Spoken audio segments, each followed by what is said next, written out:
I was 15, and I was walking home from school. It's fall, so the days are getting shorter now. Walking down a neighborhood street that leads to my house, I noticed something in the corner of my eye as I turned onto the corner of my street. It appeared to be like a wolf-man creature standing at the end of some woodline, poking out.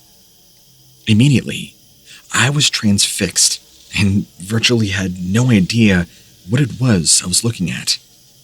I kept staring at the creature and saw that I thought it was about maybe 10 feet tall. But I can tell you, it was for sure covered with this jet black fur, looking very similar to that of a dog. The beast kept looking at me, and I noticed it was not fully a dog, but rather had the characteristics of that of a human. It was a distressing sight, and one that made me feel quite ill. I kept walking briskly to get home.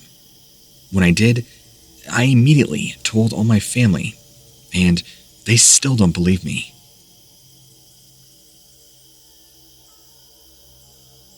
It's taken me 18 years to put this down, but I know it's time.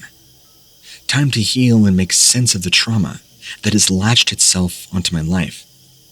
See, I'm much older now, obviously. Married and have 2 kids. I'm 34 and have the most wonderful husband in life.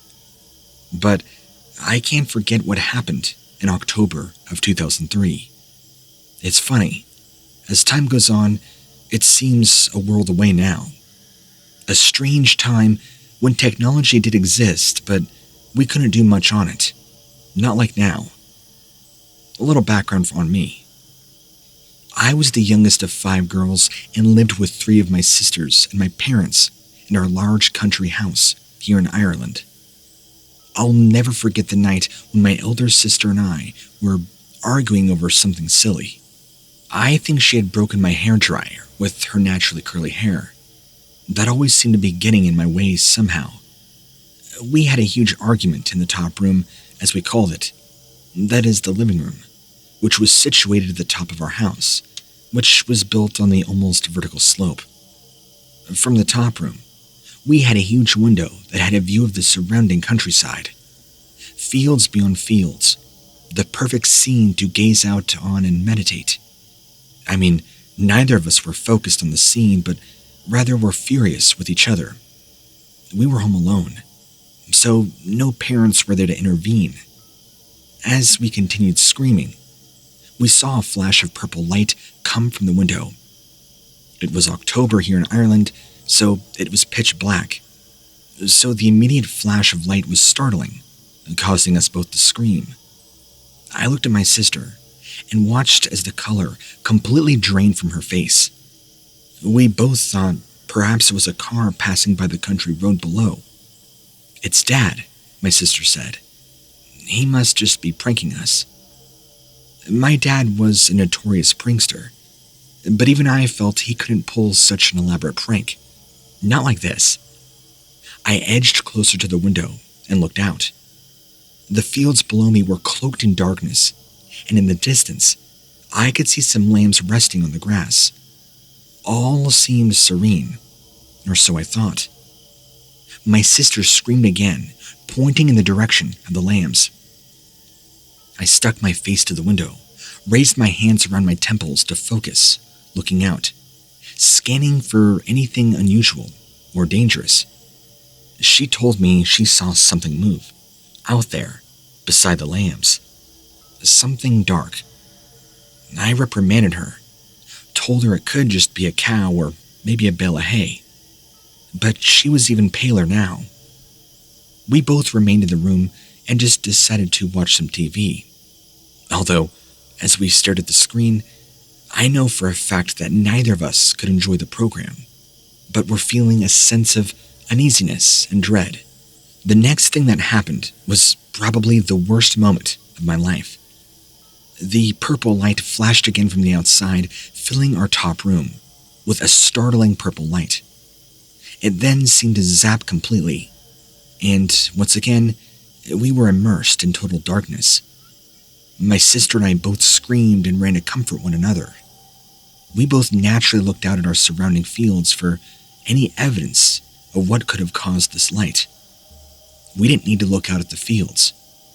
About 10 yards away from us, outside our window, and right beside our car was a monster or beast such as I had never seen before in real life, or in any movie since.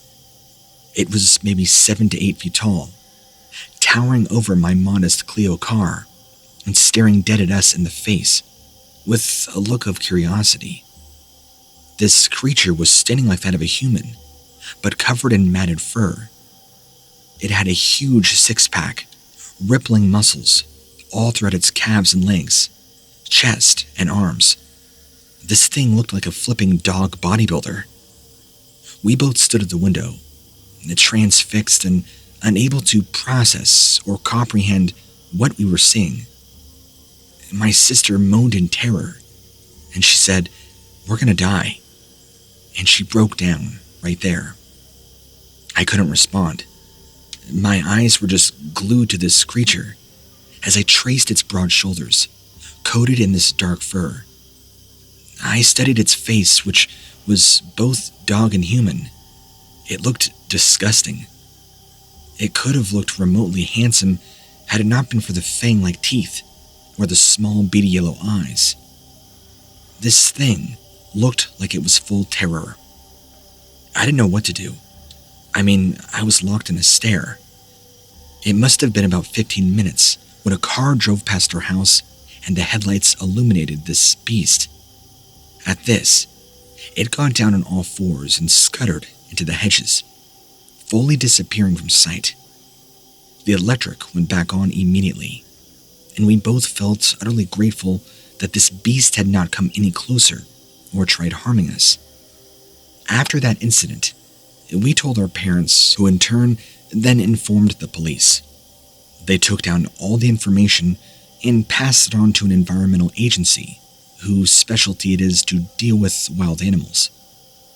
The person told us that there were strange sightings in the area, but conclusively didn't have enough evidence to make a move on it. And of course, the police didn't want to deal with it. This could have been a major news story. They were really just wanting to bury it. But I just thought of that creature and what it truly could have been capable of. What if it could have harmed a child? Could the thousands of people missing in Ireland have been caused by this apparition of a creature? All these questions not only haunted me then, but they continue to haunt me. Although it's been 18 years, I still can't shake the memory out of my head, nor can my sister. We both want answers. I don't live very far from where the incident took place, and my family still live in the home to this day. I can even look out my bathroom window and see the garden, the top room, where 18 years ago, 2 young girls stood in black terror, facing death straight in the eye. I clutch my kids tightly when the memory comes back, when they play outside, amongst the green fields and the golden sun. I don't take my eyes away. If I do, I can't find them. Terror fills my being. I have a feeling the creature is still out there somewhere, and I'll die myself before I let my children be harmed by this thing.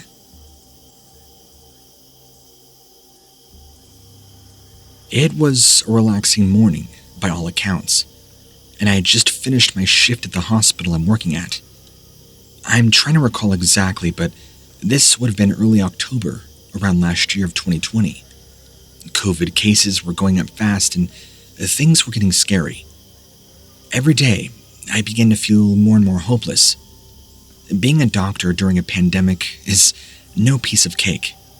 Well, this morning was destined to be just for myself.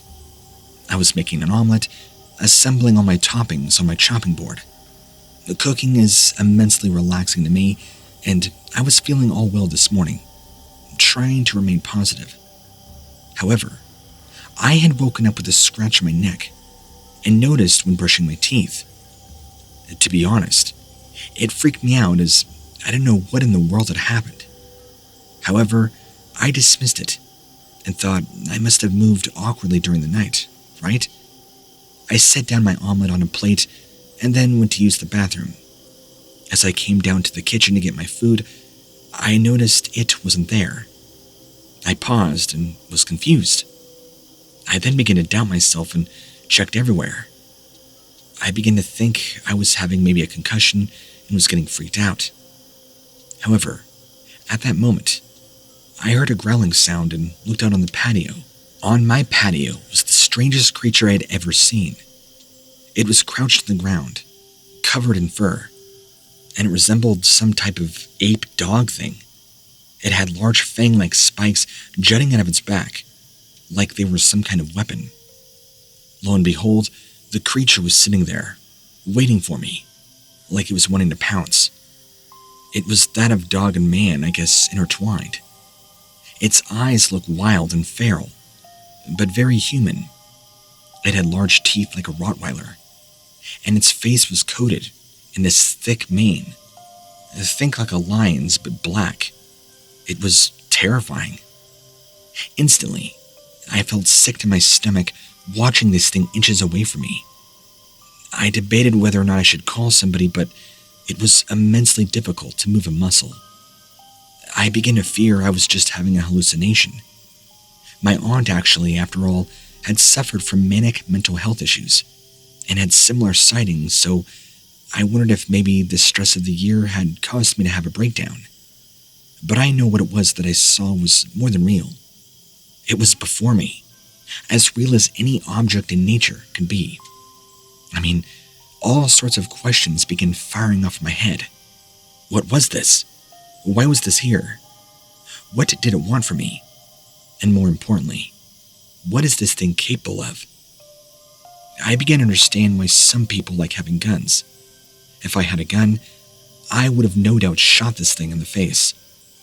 This creature continued sitting there, eyeing me, like it was waiting for the right moment, as if it wanted me to make the first move, like it was being sly, as if I had somehow accidentally caught it in the act of doing something, and now, last minute, it was trying to make a move. I focused and concentrated, running to grab my phone. I called the police and explained everything, and unfortunately, by the time they arrived at my apartment, there was no trace that this thing had even left. I explained my job and the stress I was under to the police, and they left me in peace, thanked me for my service. However, I knew what I saw was real. This being or creature or animal, whatever, was an actual flesh and blood thing. I'm not crazy. I've never had hallucinations like that in my life. It is something out of this world. I also feel like it's important to note I don't watch your fancy horror movies. That's not me. Hell, with the pandemic, I hardly have time for anything. Something, dare I say, otherworldly, and all my scientific reasoning is not enough to explain or comprehend what this was. I just hope that I never see this thing again, and it leaves my brain, my community, and myself in peace. Luckily, I'm pretty busy to distract myself, so I don't have these thoughts intertwining in my day-to-day life. Thank you for being an outlook for people like us. Even if our stories don't always sound the most believable, I know there's somebody like you who will allow us to vent and share and express our stories.